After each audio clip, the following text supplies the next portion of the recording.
So we promised you guys when we renovated our pond this spring that we would keep you updated on the progress of the pond. Is it leaking? And answer your questions as they come in. I think with this video, we're at 25 videos made on the pond renovation.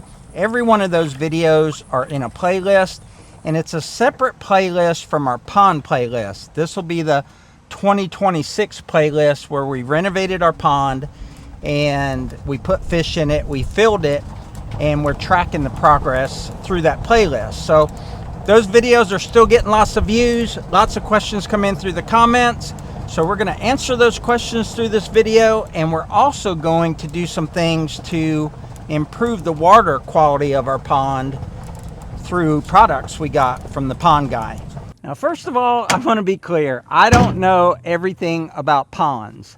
I will say I know an awful lot about this particular pond here, and what we're going to talk about today is water clarity, and I'm also not a biologist, so I'm going to talk in very general terms. But if you're interested in the, down to the nuts and bolts details of the biology of it, my friend Mike over at Triple T Acres, and I'll link his video down below, did an outstanding job explaining why you get algae in the pond and how you can combat it and all the things that are like at a deeper scientific or biological level. So what we have here is a bunch of products that I got from the pond guy, and we're affiliated with the pond guy. I don't have a discount code for you. This is where I would go to get my stuff if I wanted to clean up the water in my pond. But what I really like about the pond guy is they have technical staff on hand. I mean, on my phone, I have the number of a technical expert, and I could text him right now and say, hey, I've got this problem.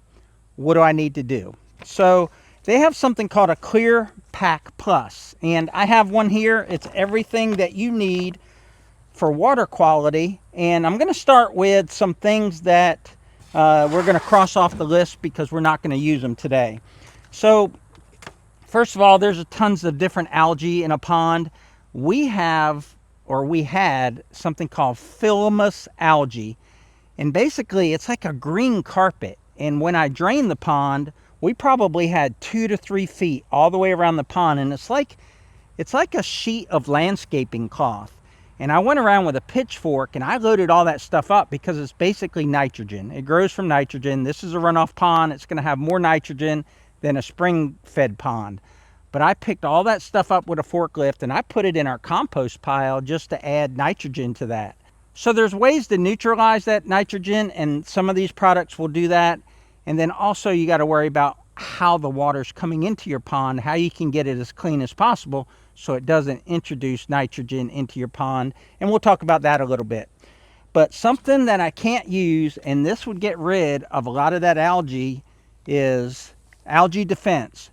Perfectly safe for your fish in your pond unless you have koi fish. They're sensitive to copper, and we put 5 koi in our pond. They're doing well. They've probably tripled in size. Every night just before dark, around I would say 7:30 p.m., I feed the fish and I see them all. I think I can count every one of the 25 catfish we put in there.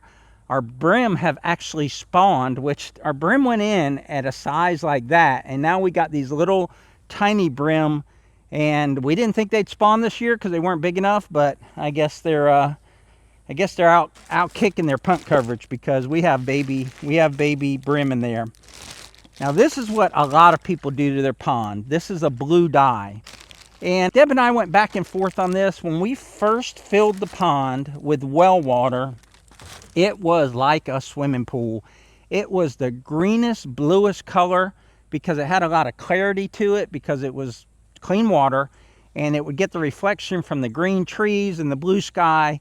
When we got a lot of runoff in the pond, it turned brown because there was a lot of clay suspended, a lot of turbidity, and it can take up to 200 days for clay to settle out. But luckily ours didn't. Ours only took a couple weeks. I'm not going to dye it today. We've got the dye. It's easy enough to apply. You just have a little bit of wind and you put it around the pond's edge and the wind pushes it across there. But right now, we're going to stay with more of the natural color. I was just telling them about the chemicals, not the chemicals, but the bacteria and stuff that we have to put in the pond to give us cleaner water.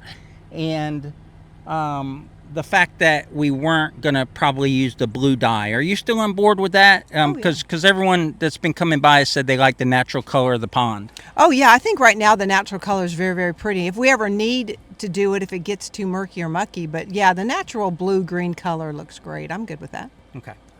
But let's see if we can get the brim up here. The wind has pushed all the trash on the surface, the bubbles and stuff over here. Might be hard to see, but let's see if we can see these fish.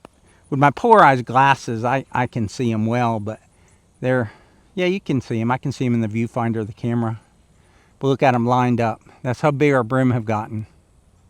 The pond guy couldn't make this any simpler. So step one, treat your algae. Well, I can't treat it because it has copper in it. Now they make a non-copper algicide, but for koi ponds, but I don't have any of that. And I went around the whole pond edge with a rake, and I raked up all that filamus algae. What I have now is more pond muck algae. So even though it's a new pond, I got a little bit of pond muck, so we're going to take care of that. So step two is put in pond dye. We talked about that. We're not going to do that. And in fact, the guy we got our fish from that grows fish for a living, he said that fish don't want clear water, fish don't want blue water, fish want the water that nature gives them.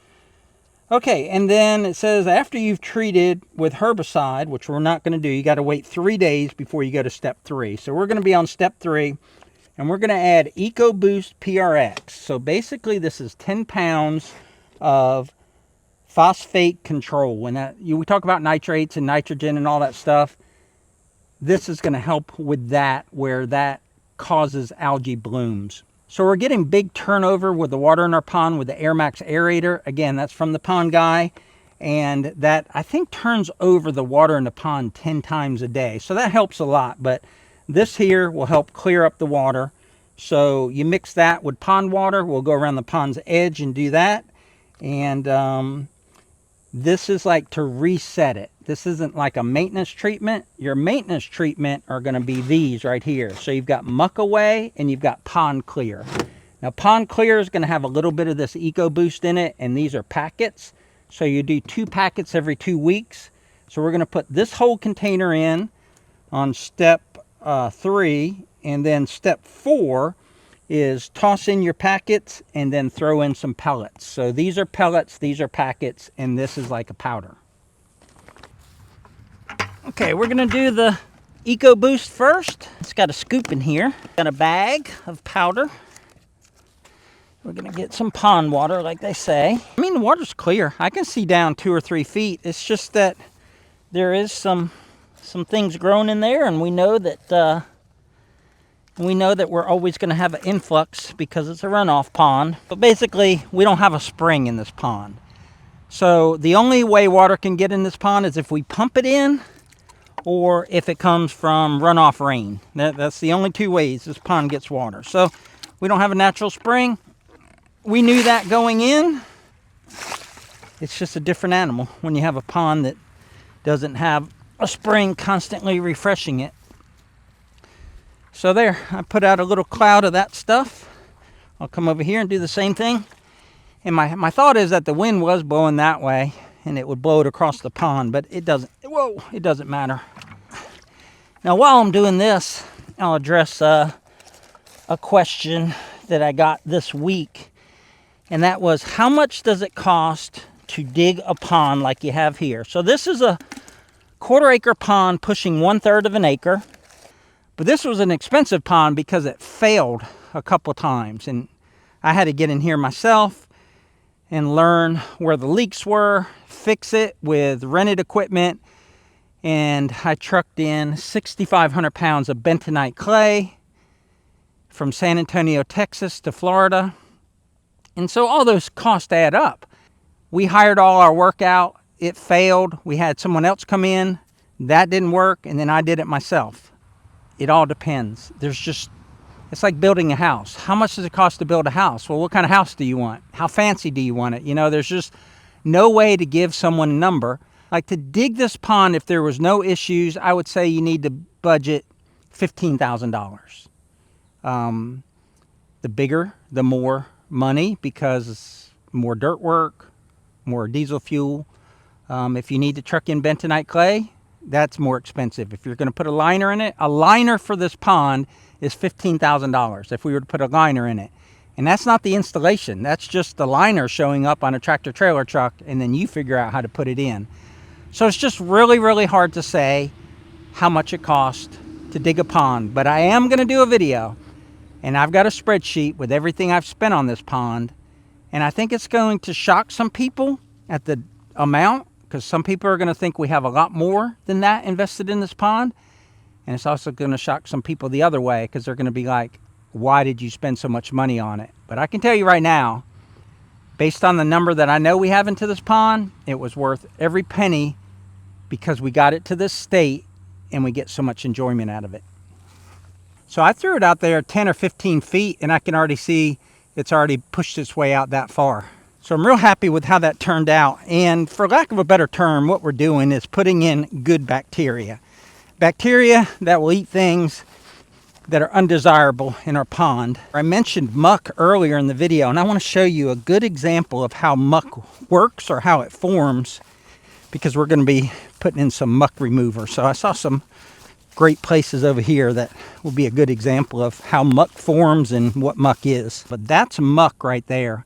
And if you see that big piece that's floating and then some of it's still attached, that's exactly how it happens.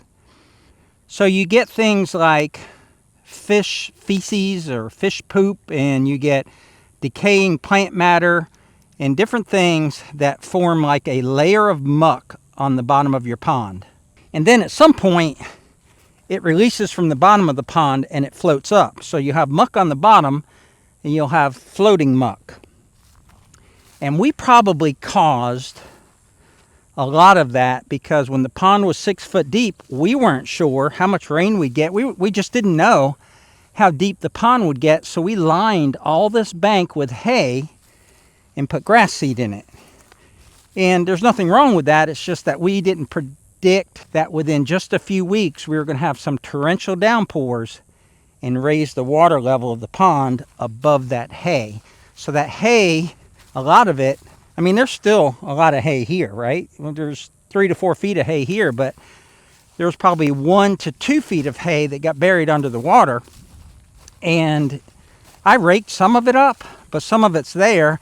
And as that decomposes and eats up oxygen, that's what causes the muck. So we kind of hurt ourselves a little bit there, but it's not bad at all. I mean, some people have 1 foot to 2 feet of muck in their pond. So next step is to throw in some muck away tablets and some packets, and that'll dissolve what we have there and get rid of that. And then we'll keep doing that throughout the summer at least, and we should get rid of the muck and have cleaner, clearer water. Now this part here is going to be so easy compared to what we just did. So we got a scoop in here, and we got these tablets, and this is the muck away.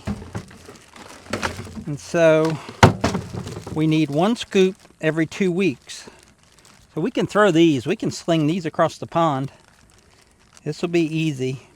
So I would liken this EcoBoost, I would liken that to like shocking your pool. You know, you want to have a baseline. You want to get back to a manageable condition. So you shock your pool, and then you monitor it and add chemicals as needed to keep your pool clean.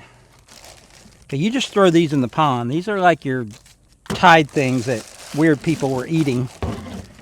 You just throw in your laundry to have clean laundry. Well, you don't get clean laundry here, but you get clean ponds. But here we go. Here's 1 pack of the Pond Clear. It's already dissolving in my hand. Put that over there by the bubbler. And then we'll take this other one. We'll throw it over here. Now I'm going to do the same thing with the pellets. I'll just grab a few of them. Throwing about 3 or 4 out with each handful, and I'm getting them out there in the middle of the pond. Trying to get them close to the diffuser of the Air Max aeration system. Now this is easy. Anybody, so easy a caveman can do it, which is why I can do it, I guess. You want to throw some, Deb? Deb, you want to throw some pellets? You betcha I want to throw some pellets. What are they for? Muck away. All right, well, I'm going to throw muck away pellets, and I'm going to close out this video. We hope you guys have a wonderful, amazing, and blessed day. Be kind to one another, tractor hard, watch these videos, and take care. I'm kind of haphazard with my muck away.